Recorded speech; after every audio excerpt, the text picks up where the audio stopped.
Good morning, good afternoon, or maybe even evening, wherever you're at, and thank you all for joining us and taking time out of your busy schedule. We're excited to be presenting to you today and taking a little bit of time with you to talk about leading practices from today's most successful software companies. My name is Ranga Bodla, and I'm responsible for industry marketing here at NetSuite. And I'm pleased to be joined by Matt Monahan, who will be joining us later, who's one of our lead solution consultants from the software team. So let's just talk a little bit about our agenda, and it's pretty short. What we're going to do is we're going to keep this pretty focused over the next course of the hour. We're going to talk a little bit about the constant state of change and the challenges that causes for software companies. And then we'll talk about how we believe that NetSuite can help put you on the right pathway to success to solve this. Then my colleague, Matt, will really take the bulk of the time, and he'll really focus on the leading practices and the focus that we use here at NetSuite on how you can do this as a software company. Then we'll, of course, leave a little bit of time at the end for question and answer.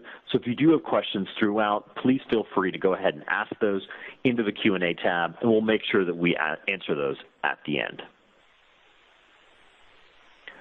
So let's start off and talk a little bit about the state of business today. Now, I think most of us that are on this call, especially software and technology companies, know this to be the case, and that is that business models are constantly evolving. New business models are emerging every day. Companies that build products are morphing into delivering those products as a service. Companies that deliver a service are packaging those services together to deliver them as a product.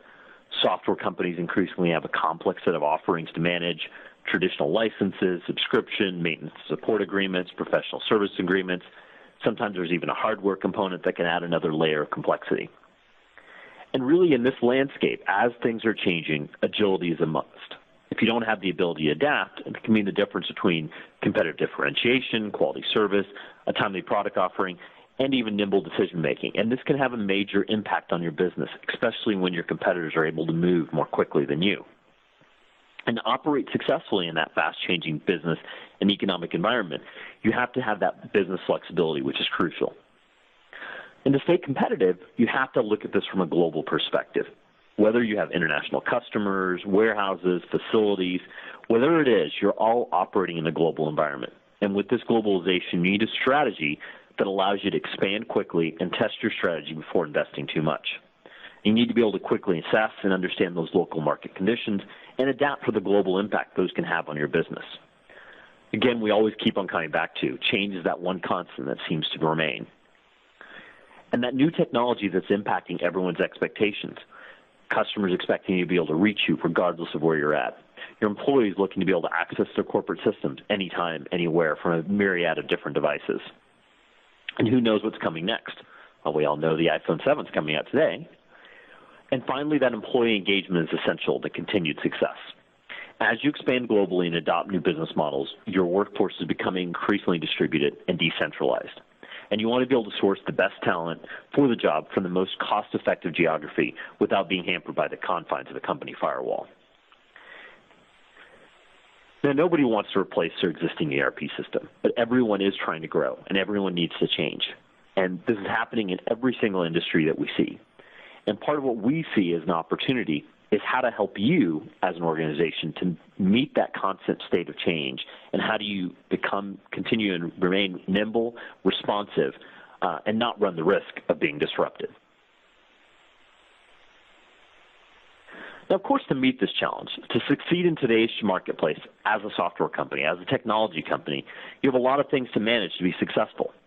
And while NetSuite can't help you come up with the next best idea, we can help you better manage your software and technology business. Fundamentally, SaaS companies, they're recurring revenue businesses, and the most important process is the order to cash to renewal process. It's this business process that we help influence, and that impact can help you grow your shareholder value. Now, all of this starts with acquiring a customer.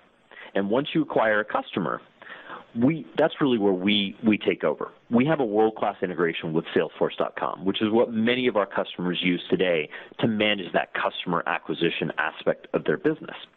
And with our integration with that, it enables us to bring all the components of that order automatically and seamlessly into your ERP and financial system, and to really set up your order to cash renewal process to operate seamlessly. And of course, in doing so, in an automated fashion, this really helps reduce your cycle time. And this is really where we come in. And ultimately, as you see with this whole business process, the more automation you can drive into it, the faster you can impact your revenue growth rate. Now, once you've booked that order, you need to deliver and provision it out to your customer, whether it's license keys or username and access to the system, whatever configuration. If you have a hardware appliance component to your system, it needs to happen. Or if you have a professional services team that's going to deploy it, they need to get notified. And again, the more automation you can drive into that part of the process, the lower you can drive your cost of fulfillment, and the more compliant you can be as the further along your process with things like billing, rev rec, and financial issues. Now, of course, once you've provisioned it, you need to bill it. And this is an area where software and SaaS-based businesses in particular have all kinds of pains and challenges. And that's just because there's a lot of billing that needs to happen in a recurring revenue business. You sometimes have annual terms, sometimes it's quarterly terms, sometimes it's monthly terms. And as this gets more, and as you have a large and growing customer base, this gets more and more complicated to handle over time. But again, having automation and an integrating billing system within your financial management system really impacts your day sales outstanding, helps you convert your AR into cash that's available to the business. And so there's a huge business benefit of doing all this in an automated way. Now, after you've billed your customer and you've collected the cash, of course you need to handle the revenue recognition side of it. And this, again, needs to happen in the financial management system as opposed to in a separate application because it's so closely tied into this order, cash, and renewal process. And having your business process set up this way in an automated fashion helps you remain BSOE compliant. It helps you with your forecasting for the board and for the executive team, and of course gives you visibility into your deferred revenue. And then once you come into the end of your initial term with the customer, there comes a time when you need to renew that relationship. And as you grow, having automation around the notification on the person on your team, your customer, that the renewal is coming up, automation around the creation of that renewal order, upsells, allows you to be efficient with respect to making sure you not only renew the customer, you renew them for as much an uplift as possible, and that you can continue to grow that relationship successfully over time. Finally, at the center of all this is your financial management system. This is where you run and close your books. It's your general ledger. It's where you consolidate your entities, handle any complication around multi-book that you may have, and maybe most importantly, get reporting into visibility. And that really is the key, because what we believe is that if you think of this circle like a wheel that rotates over and over again, having all these components tightly interrelated in the same system is really crucial in order for that wheel to rotate in as seamlessly and frictionless a way as possible. And that, of course, in turn has an impact on how quickly you can scale the business, which, of course, has an impact on how much shareholder value that you can build. And so lastly, I'll just touch on two other quick things. One is professional services automation. Many of the software and technology companies that we talk to, ourselves included, have a professional services arm. And we have a module of our system that helps you manage that part of your business as well. And I put it on the outside here because not every software company has this, but you do. And if you do, it's applicable. This is where you use the system to manage your resources, make sure you're taking maximum advantage of them, understand and manage your project profitability, and, of course, filter the downstream project accounting back in the system so you've got full visibility. And, of course, doing this in an automated way within the system has tremendous impacts. Even a tiny increase in your resource utilization or your project profitability has a huge downstream impact on the bottom line. And then, of course, finally, what we see some of our more innovative customers doing is moving to a more self-service paradigm for different components of this, whether it's an initial sale through an e-commerce channel or an upsell component or even handling the renewals online. There's a huge opportunity. Once you've got this business process flowing smoothly, you can handle some of those components in a self-service fashion online. And as I said before, our unique value, NetSuite's unique value in this, is having all this integrated and seamlessly together and working in one single system. Now, hopefully because of this, you're already familiar with NetSuite. What I also want to share with you is that we have a proven track record in figuring this out, and the numbers don't lie. The latest Gartner research calculations show NetSuite as the vendor who's growing market share the fastest globally for the top 10 financial management systems available today. We're actively taking market share away from the established vendors, SAP, Oracle, Sage, as you can see by their negative growth rates. But the other big thing that you should know, we're the only cloud provider that's really there in the top 10 of those financial management systems that are out there. And that's where people are voting and people are going to that trusted leader. Now, if the image before didn't make it clear, one of the big things that we made sure is that NetSuite could address the needs of software companies. If you think about NetSuite and what really makes us unique and different for software companies, it's really two key things. The first is the functionality of the product itself, and the second is our implementation methodology and approach. There's no other vendor that's really even close in the market in terms of matching us in either of these two areas. In the first, in functionality, we've really evolved that over time. I mean, we, NetSuite, are also a software as a service business. We scaled our operation over the last 15 years through a couple of rounds of funding, a period of high growth as a privately held organization, and then we IPO'd in 2007 to where we are today as a publicly traded company that's probably going to turn over $900 million in revenue this year. And in that time, we've had to, as a matter of necessity, build into the product all the things you need in order to scale up the operation of a software company. All the things that are really difficult and challenging to handle in an ERP system, we just included in our system, and we run ourselves on ourselves.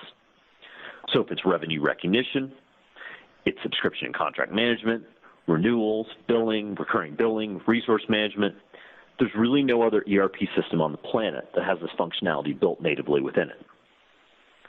Now, regarding the second piece, the implementation piece, NetSuite now has a dominant market position in the software industry. Depending on which list of software companies you see, we have between 40 and 50% of the market. And so it's over 1,500 implementations that we've done. And in that time, we've learned there's a tremendous amount of commonality between those deployments. And what we've done with our implementation approach, which is really unique and different, is to package those up into leading practices. And we'll get to this in a little bit more, but what that ultimately means is that when you partner with NetSuite, you're going to be able to leverage all that experience. You're going to be able to start your deployment from a baseline of these leading practices in the areas that are important to you. And in so doing, you'll be live faster, more cost effectively, and with a deployment that leverages the industry-leading practice, which is really key. So I touched briefly on this concept of leading practices, and my colleague Matt's going to actually be able to show you some of these examples. But a leading practice is something that's unique to NetSuite. No other vendor has this. You can think of a leading practice as the combination of our experience implementing NetSuite 1,500 plus times in businesses just like yours. And what we discovered is that all these businesses have these similar characteristics. There's a lot of commonality between those implementations that we can leverage. And so what we've done is take all of those understandings around implementing these similar software companies and built those and pre-configured NetSuite for those leading practices. And you don't pay for that. It's an investment we've made and that we provide back to you. And what that effectively gives you is a starting point for the project that's very specific to software. And not only specific to your industry, it has all the leading practice knowledge that we've learned over the years built right into it. So all the roles in the system are predefined for everything you need, whether you're the CEO, the CFO, the controller, and many of the reports and the dashboards are built in as well. As an example is our SaaS metric scorecard, which has MRR, ARR, churn, et cetera, all built right into it, and they're all delivered right out of the box. And if the leading practices are a good fit for how you want to run your business, you can get from zero to cloud in under 100 days. And that's a huge advantage because everyone knows that ERP projects have a legacy and history of running long and over time and over budget. And our leading practices are how we've helped our customers address this challenge. Now, the last piece on this slide is even though we have these leading practices, and if you're willing to adopt them, you can dramatically accelerate your deployment, it doesn't mean that they're right for you, that they are all right for you. And everything is flexible in our system. So if for some reason it doesn't make sense for you, it's different for your business, you can always configure these leading practices and change them. It doesn't cause a barrier to them. And as you move forward in the sales process and as the implementation, we understand that with you, so we understand what is needed to make you successful in your implementation. So as an example, we will go through the process with you and show you a leading practice like order to cash, for example. And we'll show you at a very high level what that process looks like, what are some of the challenges that are there with that process and what that causes in terms of renewal management, in terms of order management and billing, and talk about that and make sure we understand what it looks like for your business. And then we showcase what is our actual solution. so that you understand up front what are we actually providing back to you, and how does that look to you that for when you're looking at it. So I think what the next step really is to give you a perspective of what this actually looks like. And so what I want to do now is turn it over to my colleague Matt, who's really going to showcase to you what these leading practices look like and really kind of give you a view into our system. So with that, I'll turn it over to Matt and really go into more. All right. Thanks, Ranga. Good morning. My name is Matt Monahan. I'm a solution consultant here at NetSuite. Just a little bit about my background. I'm a former corporate controller of a software company. Prior to my industry experience, I worked for KPMG, solely auditing software and tech companies. As a result, I have a lot of accounting and finance experience as it relates specifically to the software industry. I've also used NetSuite as a controller and have directly experienced the efficiencies provided via NetSuite's leading practices. Today, I will be demonstrating NetSuite's Suite Success offering, which encompasses software-specific leading practices to enable critical business processes in a streamlined manner. This offering was put together using feedback from hundreds of our software customers in order to provide you with an out-of-the-box offering that not only meets your needs today, but will allow you to scale your business for the future. Just real quick before we get into the product, a few things to watch out for in today's demonstration. Obviously, leading practices, and Ranga did a great job of just discussing that, but I also wanted to call out two themes that you're going to see throughout the demonstration today: financial excellence and operational efficiency. As you saw on that slide before, NetSuite is the #1 cloud ERP according to Gartner. And as a result, we've nailed the financial side of the platform, right? NetSuite is really a leader when it comes to cloud-based financials. But what we've also done is poured a ton of R&D into the operational side of the platform, really allowing us to deliver to you a platform that not only accounts for your business, but allows you to run your business. So you'll see, really these three key concepts throughout today's demonstration. Let's get into the product. All right, so what you're seeing right now is NetSuite's home dashboard. This is the screen you'll see every single time you log into NetSuite, depending on your role. So up here on the top right, you can see I'm logged in as Frank Davenport under the role of a CFO. Now, roles are important for two reasons. They really, one, they provide an element of internal control, and that every single role comes with a set level of permissions and restrictions allowing you to access and use certain information throughout the system. Secondly, roles allow you to deliver relevant information to the right people throughout your organization. So all you can see here on this home dashboard, all this information like financial KPIs, executive financials, and even some of these reminders are relevant to the role of a CFO. If I were a revenue manager, I would want to see much different information. I might want to see a list of uncollectible customers, maybe a list of my deferred revenue by customer or by order, and maybe future forecasted revenue. So the dashboards will be different as the roles change so that you're seeing information relevant to your role throughout your organization. Okay. Real quickly, I just wanted to call out top left here. You can see I'm logged in today via Google Chrome. That being said, NetSuite is browser agnostic, so you can use any web browser, Chrome, Safari, Firefox, Internet Explorer, whether you're a Mac shop or a PC shop, it does not matter. If you want to take NetSuite with you on the go, we have an app supported by both iOS and Android operating systems. So anywhere where you have a connection and a device, you can access and use NetSuite. Briefly here, I wanted to discuss just navigation. And really what we're going to do here is provide a quick overview of the system and then getting to the leading practice around order to cash and revenue recognition. We obviously don't have time today to cover all of our leading practices, but we wanted to give you a nice overview and then jump into the order to cash leading practice. So real quickly on navigation, there's a lot of ways to navigate the system, but the most logical and intuitive way is via this series of tabs here at the top of your screen. So if you wanted to enter in a sales order, you're just going to hover over customers, come down to sales, and select Enter Sales Order. Let's say you wanted to run a revenue report. You're just going to hover over Reports, come down to Revenue, and select the report you want to run. With this NetSuite SuiteSuccess offering, you are provided over 300 reports out of the box on day one when you go live. This was huge for me as a controller to have all of these pre-configured reports because you don't have to spend time and waste time creating them from scratch. As a controller, I actually never once created a report from scratch. What I would do, however, if I wanted to, is just take an existing report and easily edit it or modify it to pull in an extra column, maybe an extra field, maybe reformat the report to see it in a different light. But there's just so much out of the box that you're not going to spend a lot of time creating reports from scratch. Now, you absolutely can if you'd like. Okay.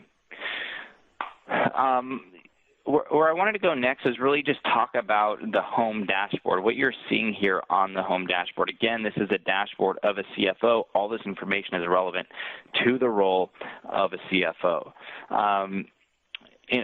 You can see here in the center of your screen we have some KPIs as they relate to your financials. So whether or not you want to see, how are my sales doing this month versus last month, how am I doing from an expense perspective, all that is visible in real time. So every single one of these portlets on your dashboard is updated and refreshed in real time as transactions post to the GL. What this allows you to do is now get a real-time view of your business and make decisions in real time as opposed to waiting till month end to get a financial reporting package, maybe in a PDF format that really only gives you a top-level view of the business. From an expense perspective, we can see here that our expenses have decreased by over 50% month over month. If I wanted to know why, every single one of these figures within these portlets is drillable. I can now drill into that figure. NetSuite takes me back to the income statement from which that figure was derived. Let's say I wanted to do some quick variance analysis. I can simply break this out month over month, select here from all of my reporting dimensions. NetSuite provides you within the SuiteSuccess offering, we're going to provide you with, I believe it's over 20 dimensions out of the box. However, you have the ability to create unlimited reporting dimensions and segments. So there is no limit to the number of reporting dimensions and segments that you can report by. So I'm just simply going to select the accounting period, click refresh, and now I'm looking at an income statement month over month. I can start to see a nice month over month view of my financials. It looks like I don't have any advertising expense here in the month of September. If I want to know why I had so much last month, I can simply drill in, and NetSuite takes me back to the original transaction or the source transactions associated with that figure. From here, I could get back to the actual transaction record itself, but I just wanted to call out that real-time drill-down capability, allowing you to get down to the granular level of detail that you need to analyze your business. Coming back here to the income statement, I just wanted to discuss some of the reporting capabilities. Let's say, if you wanted to look at a consolidated financial statement, you absolutely could. So what you're looking at here is actually a financial statement that is consolidated at the parent company level. If we wanted to break that out by subsidiary and really understand from a global perspective how each entity or subsidiary is contributing to our business as a whole, we can do that. So now you're looking at that same income statement broken out by subsidiary, giving us that real-time view of how each subsidiary is contributing to the business as a whole. If I wanted just to look at a specific region, for example, I can look at Americas consolidated, and NetSuite will then show me all of the individual subsidiaries that roll up into the Americas region. We have a Canada sub and a U.S. sub. Let's say I wanted to look at EMEA. I can look at the EMEA consolidated, and now it's taking me down to that UK level of detail and translated into the consolidated currency, reporting currency for the EMEA region of euros. So a real-time consolidation, a real-time currency translation as well. Every single day we're going to bring in foreign currency rates so that you're getting an accurate view and essentially a real-time view of your business really in any reporting currency that you choose to report in. Okay. So we talk about, companies that are, we talk about NetSuite being the first and last ERP that you're ever going to need to buy. The nice thing about that is, maybe you only have 1 or 2 subsidiaries right now. You're going to be able to add subsidiaries as you go and really get this level of granularity with this SuiteSuccess offering. Reporting is always something that takes time at month end. We at NetSuite, we like to make this as an efficient process as possible. So let's say you're going to, every single month you send your financials to the board, maybe your investors. You can simply schedule reports to go out on a recurring basis. So let's say we want this income statement to go out to our board every single month. We want it to go out on the 7th day of the month. That's what you're seeing here. We can tell at what frequency do we want this report to go out in. Who do we want it to be sent to? You can simply just type in the emails of the individuals you want it to be sent to. If they're a NetSuite user, you can select them from the drop-down. So just a lot of efficiency around how information is delivered to certain stakeholders. Okay. Here you can just put in a nice templated message for the email, and then of course attach the report in whichever format you choose. Could be Excel, could be CSV, could be PDF. If you want it just to be a link back to NetSuite, if they're a NetSuite user, they can view it within the application itself. Okay. All right, so that's just a nice little high-level view of our reporting capabilities. I wanted to jump back here to the home dashboard. We've talked a lot already about, under the theme of financial excellence, some of these dashboard portlets and how they really give you that real-time view of your business from a financial perspective. But I also wanted to discuss the operational efficiency side of the platform. So what you're seeing here on the left are automated reminders and notifications, really prompting individuals or users to perform certain tasks.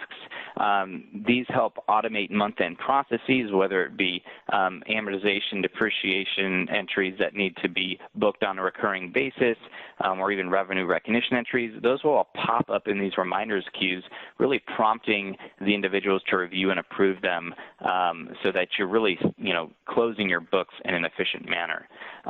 One thing I wanted to call out here is this contracts to renew reminder. This is huge for SaaS companies and software companies that sell a subscription or a time-based service. What it allows you to do, it just reminds you every single time a contract is up for renewal, so you don't miss invoicing that renewal or you don't invoice late. This has a direct impact on your cash, right? If we're not renewing our business on time, well, then we're not going to be collecting cash on time. It's going to have a direct impact on our cash flow as a company. So I'm just going to click into this reminder here. NetSuite takes you back to a saved search. NetSuite calls it a saved search, or you might think of it as a query of these contracts that are up for renewal. So you can see here we have 3 contracts. We can see the contract IDs, who the bill to customers are, the prospective end users, and the contract value as well. If I just click into the back end of this search, I just want to call this out. This is a very powerful operational tool. You can build a saved search for anything. We're using the example of contracts to renew, but you can really use this for any purpose, any operational purpose to run your business. What you're seeing here is the criteria section. What we're telling NetSuite, we want NetSuite to query and return results associated with contracts that have an end date within this fiscal quarter. Okay, and then we also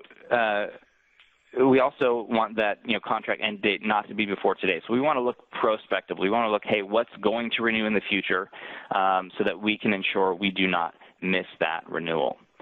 The Results tab just allows you to select from any field and any number of fields that are present either on the transaction that you're returning, like the contract record, or any related transaction. Maybe you have a customer tagged against that contract and you want to return a field associated with that customer record. All that you can just, the end user can select to return those results to show up on the query. Now, from an operational perspective, this really, this email section is what really, saved me as a controller and provided me a ton of efficiency. Anytime a contract is up for renewal, we can actually schedule an email to go out to specific stakeholders. So you can see here we want emails to go out according to a schedule. That schedule, and it can be, let's say, every single week on the first day of the week, Monday at 8 a.m. Everybody's going to get an email, or the relevant stakeholders are going to get an email notifying them that there's a contract that needs to be renewed. Now, who is going to get that email? This is where we set up, we can determine who gets that email. Well, we want the sales rep to get the email because the sales rep is ultimately responsible for renewing that business. Maybe in your case, it's an account manager. You can have the account manager get that automated email. But what we're also going to do here is we want the customer to be notified so that it's on their radar. Maybe they need to go raise a PO internally for us to be able to invoice against.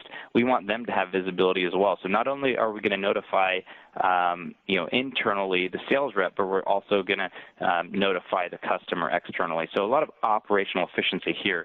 As a former controller, in an environment where we were not using NetSuite, this was a huge pain for us because we were relying on our sales staff to renew business, and they actually missed a very significant renewal at one point, which had a direct impact on our cash flow. And so, if you're a startup and you're relying on that cash from customers to meet your cash needs, this really has a huge impact, a direct impact on your business. Okay. So that really kind of sums up the overview portion of today's demo. I want to jump in, to some more of the functional process around order to cash and really discuss our leading practices around order to cash and revenue recognition. But just to sum up what you just saw, we talked a lot about financial excellence with these KPI indicators and financial scorecards. We also talked about operational efficiency with these reminders, and really you can create a reminder using Safe Search for any purpose that you'd like. So real quick, I'm just going to jump back into my deck. I wanted to talk about the order to cash process and then leading practice, and then we're actually going to jump into the system and demo it to you live. All right, so this is the billing and revenue recognition workflow. So what we have here is a sales order. All right. So a lot of times we have, customers using some sort of CRM tool. Maybe they're using NetSuite for CRM. Maybe they're using a Salesforce.com or some other CRM tool, and they're tracking opportunities. When that opportunity is marked closed won, we have a signed contract that represents, a signed contract with the customer, and we need to create a sales order within the system. So that's what the sales order record is for. The purpose of it in NetSuite is solely to capture the relevant information associated with that contract. Maybe it's the billing terms, also the subscription term. If you're selling a subscription, we want to capture the terms of that subscription, the start date, the end date. We want to capture all the products associated with that contract or the items. Are there is there a software service item on it, or are there also, maybe it's a multiple element arrangement, we have professional service hours associated with it. So we're going to capture all of that relevant information on the sales order. The sales order is not a posting transaction, so nothing is going to post to your general ledger when the sales order is created. Rather, we're going to use that to capture all of the relevant information to automate the downstream accounting impact of those transactions. So you're going to have your items associated with that sales order, and we're going to have billing schedules associated with that sales order as well. So let's say you have a subscription item that's billed annually. We'll have an annual billing schedule. It could be billed quarterly or monthly or maybe even some other custom manner. NetSuite will be able to accommodate really any type of billing schedule that you have.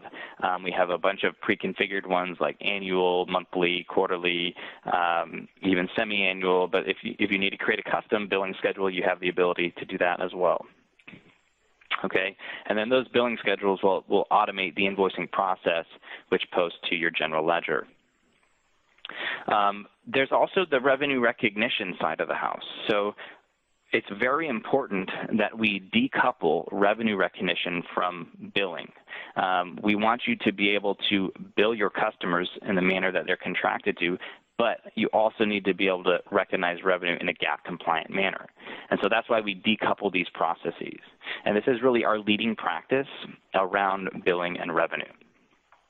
So what happens is when the sales order is created in NetSuite, NetSuite automatically creates what we call a revenue arrangement, and it lives kind of independently of the sales order or the billing functionality.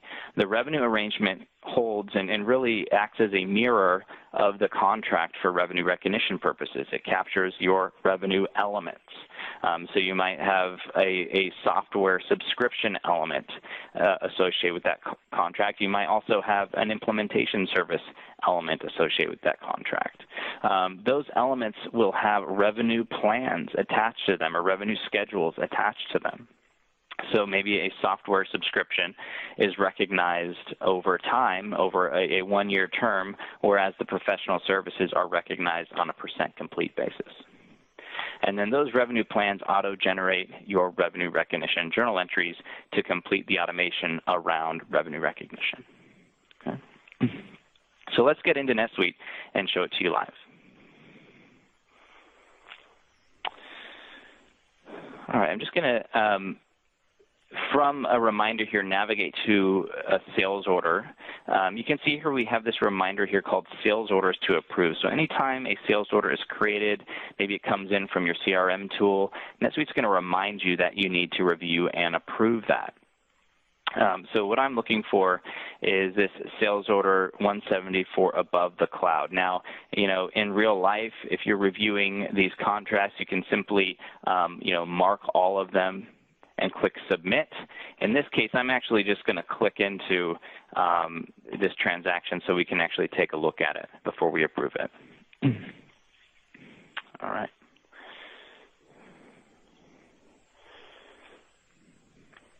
All right, so this is the sales order record.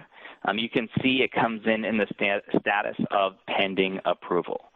We don't want to get bad data in the system. That's why we have this approval process as part of our leading practices, so that you ensure when you approve this sales order, all the information is correct on it, which will be fed over to the revenue recognition engine. Okay, so we can see here we have a multiple element arrangement or a multiple element contract. This sales order includes a SaaS license item and some professional services. We can see the prospective amounts, $120,000 for the SaaS license and $25,000 for the professional services. We can also see the relevant contract terms. So this license is for a 12-month term beginning on September 7th of 2016 and ending on September 6th of 2017. You can also see we have these billing schedules attached to each item. We have an upfront schedule for the SaaS license, and we have more of a custom schedule for the professional services. This one's going to be billed 50% upfront and 50% net 45. So this will automate the billing associated with this contract, and then we'll discuss the RevRec automation here in a minute. Okay. Just coming over here to the billing subtab, if I tap on this schedule, you can see NetSuite will schedule out how you're going to bill this order. The nice thing about these schedules is that you can now forecast future cash collections or future AR because of these schedules. Before I had NetSuite, I was in a situation where we were managing all of these billing schedules in Excel to ensure we didn't miss invoicing. And this is really great because now you don't need to worry about that. NetSuite will auto prompt you to invoice based on these billing schedules, and you'll also be able to run forecast reports for your FP&A team. Okay. So I'm going to approve this sales order. And really the next step in the process is we're going to invoice it. Now, coming back to the home dashboard, you can see you have a reminder here called Sales Orders to Bill. Same concept here. We could simply click into this reminder and invoice all of our customers at once. They would all be sent an email, with their invoice attached to really automate the invoicing process. For demo purposes, I'm simply just going to click Next Bill. on the sales order, and you'll see how all the information from the sales order comes over to the invoice in the correct manner. So there's really no need for any manual manipulation here. You're just simply going to click Save. Your invoice is now created and can be sent to the customer. Okay. So we've discussed the billing side of things. We talked about a sales order, how the sales order is going to capture all of that relevant contract information to automate the downstream transactions like billing and RevRec. You saw the billing schedules on the sales order at the line item level to automate the billing. And now we're really going to discuss the revenue recognition side of things. So I'm going to navigate back here to the sales order. And under this Related Records tab, you'll be able to see all of the related records associated with this sales order. So we just created an invoice. You can see the related invoice associated with that. But what I wanted to get into now is the revenue arrangement record. So like I told you before, the revenue arrangement is automatically created every single time a sales order is approved. We just approved the sales order, the revenue arrangement is created. If we pull this up, we'll be able to see all of the information that came over from that sales order. So we have our customer above the cloud. We have the transaction total, which was $145,000 from the sales order. That directly correlates to the amount of the revenue arrangement. And you can see we have our multiple elements here. We have the SaaS license element and the professional service element. Okay. In this specific case, the sales amount was $120,000 and $25,000 for the professional services. That directly correlates to the allocated revenue amount. I want to call out here with this Suite Success offering, you get our advanced revenue management tool, which allows you to allocate revenue for things like VSOE, estimated selling price, really any other type of GAAP compliant allocation method. NetSuite's going to be able to automate that for you and accommodate that. And that's what you see here on the allocation detail subtab. So, in this specific example, we are not allocating it based on fair value or VSOE or estimated selling price. But if you were doing that, NetSuite would automate that for you, automatically allocate revenue amongst those elements depending on what your either estimated selling price is, VSOE, or some other fair value allocation method. Okay. Coming back here to the revenue element, we talked about revenue plans. Plans really are the mechanism that auto-generate your journal entries based on a schedule. So I'm going to pull up the plan for this SaaS license element. And from here, we'll be able to see how NetSuite automatically schedules out this revenue to be recognized. So this was the license piece. You can see the revenue recognition rule or method being used here is the straight line method using exact days. So the amount was $120,000 to be recognized over a 1-year period. And you can see down here below, it is in fact recognized in an exact days manner over that 1-year period. So for months like October, where you have 31 days, we have more revenue being allocated to that month than we do for a month like November, where we have 30 days. The method really is up to you. The straight line exact days method is usually the one that auditors are pushing our customers towards. So that's what we deem as the leading practice. However, if you have an agreement with the auditors, we have other methods available as well. You can just do an even amount every period, or a prorated amount in the first and last month, and then even amounts in between. So there's just a lot of end-user flexibility with regard to revenue recognition. However, our leading practice would be exact days. All right. So because we have these revenue recognition plans that schedule out revenue, we can now do some really cool things around revenue recognition reporting, which we'll get to here in a minute. But we can forecast our future revenue, which is really nice from an FP&A perspective. You don't want to have a bad revenue forecast. You can simply just run a report, send it to your FP&A team, and they can update their forecast. All right. So I also wanted to call out some of the other capabilities. There's a lot of capabilities with regard to our RevRec engine, which I don't have a ton of time to get into today, but to the extent you need to place revenue recognition on hold, that's something you absolutely can do. So if a customer is, having collectability issues, they're not paying you, you can simply put that schedule or that revenue plan on hold and then remove the hold status once you receive payment. Maybe you have a provision in your contract that your term start date does not commence until deployment or until your customer is live. You can have these revenue plans auto default to be on an on hold status, and when they go live, you can simply come in and remove the hold status and update your revenue plan. Okay. So let's jump in and do a little bit of revenue reporting here.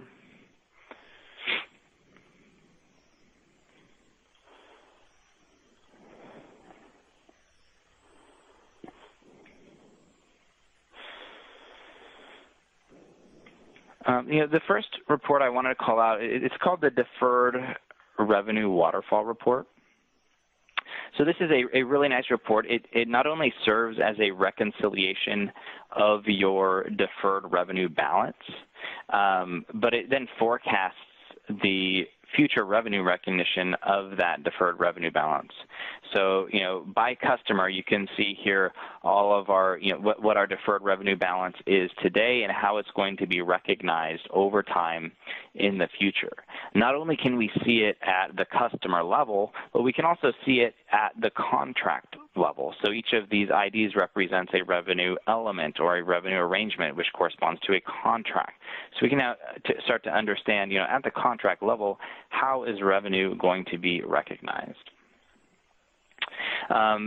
If we break this out even further, you can even see it at the individual item or element level. So how is revenue going to be recognized associated with professional services versus our software subscription? With the software subscription, we just saw that ratable straight-line revenue recognition plan. We can now see that this is forecasted to be recognized in a straight-line manner over the next 12 months. So this is a real nice report. You can simply export this into Excel. Update your model if you're doing your planning in Excel. That way, you can have this auto scheduled to be sent out to an FP&A group if you have an FP&A team doing that. So just a ton of efficiency from a forecasting and reporting perspective around not only deferred revenue but future revenue recognition. The next report I wanted to call out is this billing and revenue summary. And I really like this report because it gives you kind of one touch point into visibility into both sides. You want to know, okay, how much do I have left on a specific contract to bill versus how much have I recognized. So for the contract we just created, you can see here it's sales order 170 for our customer above the cloud. You can see the booking amount was $145,000, and we just sent that first invoice for $132,500, which leaves us with a remaining unbilled accounts receivable amount of $12,500. And then you get to see the revenue side of it as well. So our total amount to recognize for that contract is $145,000. We haven't recognized anything yet, so we still have a deferred revenue amount of $145,000. But just a lot of efficiency when really, a lot of times auditors will use something like this to say, hey, are we recognizing revenue ahead of invoicing, right? Sometimes that draws red flags. Sometimes there's good reason for it. Maybe we're providing service in advance of billing so we can recognize revenue. But a report like this really provides, a 360-degree visibility of that contract as it relates to both billing and revenue recognition. Okay. Again, any of these reports can be exported, scheduled to be sent out from an efficiency perspective. All right.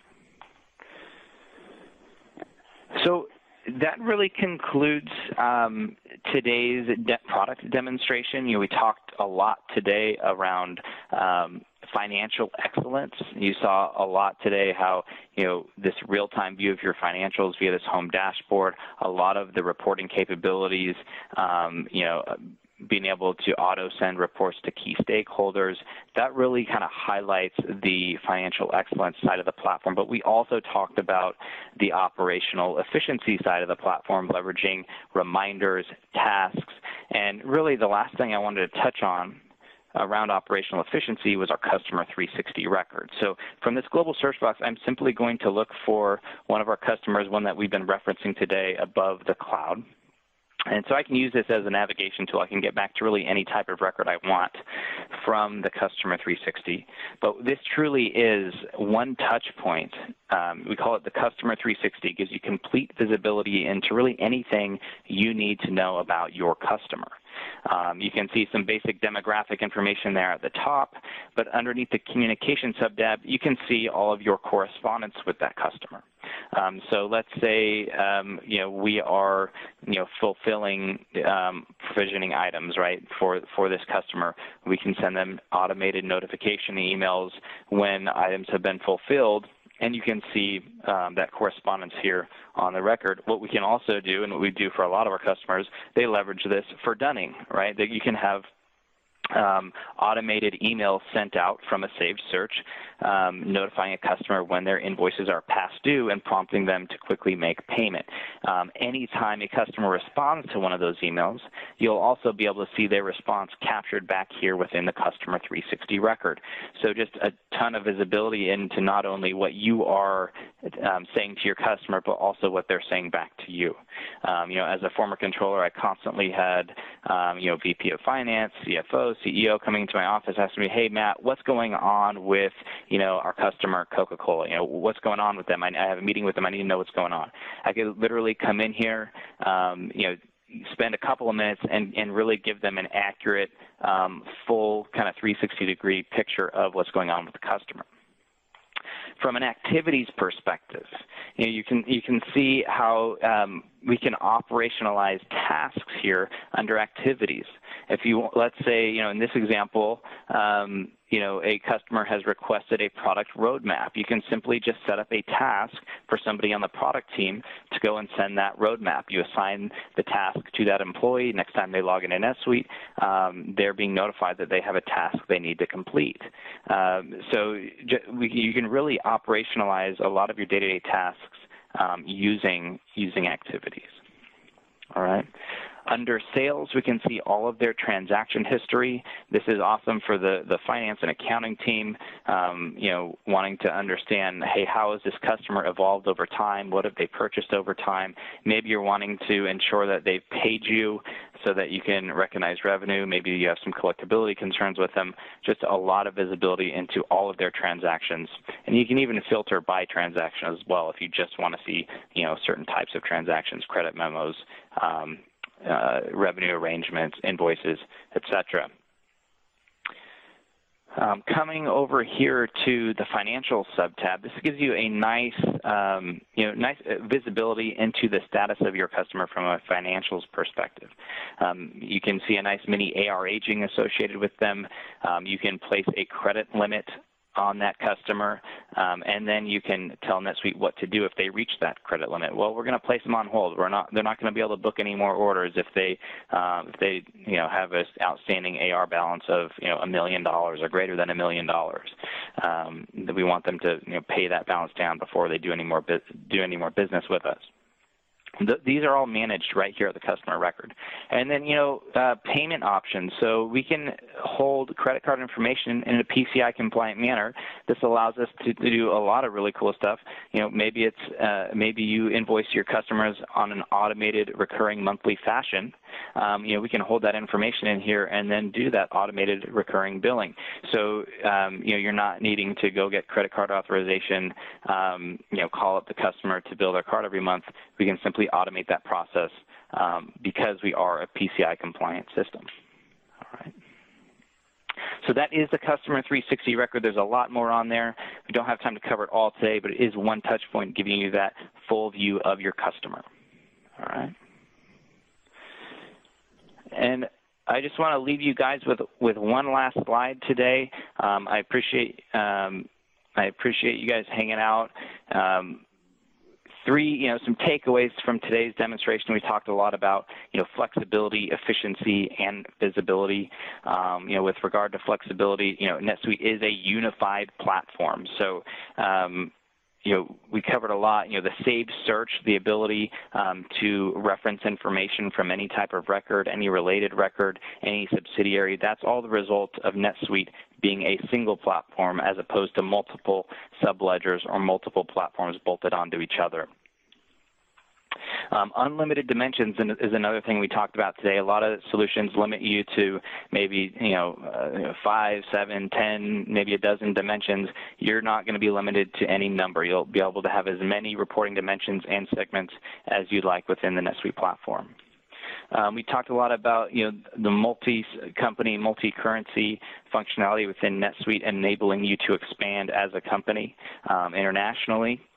With regard to efficiency, we talked about billing automation via billing schedules, RevRec automation via our revenue recognition engine.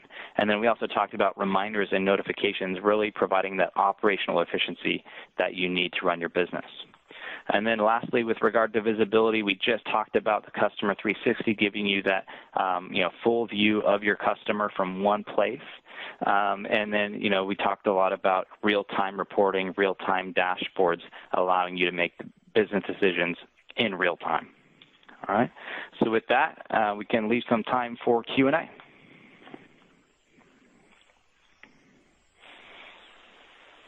Thank you so much, Matt. I appreciate you diving in, and just wanted to go ahead.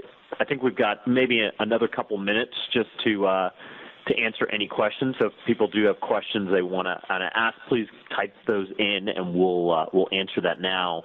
But one of the big things I just wanted to end with was just this notion that what we're seeing from our customers is they are realizing value. And so when we talk about this idea of zero to cloud in 100 days or less, not only are we able to get our customers up and running quickly, but we're able to have them to be successful and realize real value from the system. So I'll just answer this. I'll give you one question that came in, Matt, and then we'll go ahead and close it up. But it does ask a question. It's around ASC 606, and I don't know if you're able to answer this, Matt, and if not, we can always follow up later, which is some cloud systems allow us to see a side-by-side report of revenue recognition reflecting the old versus the new recognition method.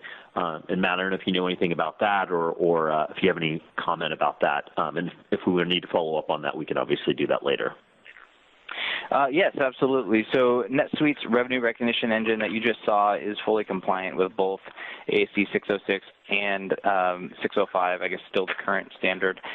We do have multi-book functionality that allows you to do dual reporting. So you can not only do reporting, but you can manage multiple sets of books in the interim until that dual reporting disclosure period is up. So yeah, we have multi-book functionality combined with our advanced revenue recognition functionality, which allows you to essentially report on revenue in both manners. If you don't want to leverage the multi-book functionality, we still have functionality that allows you to report side by side. So you might have saw it during the demo. I didn't really call it out, but we have those revenue recognition plans that you saw. There's an actual and a forecast plan.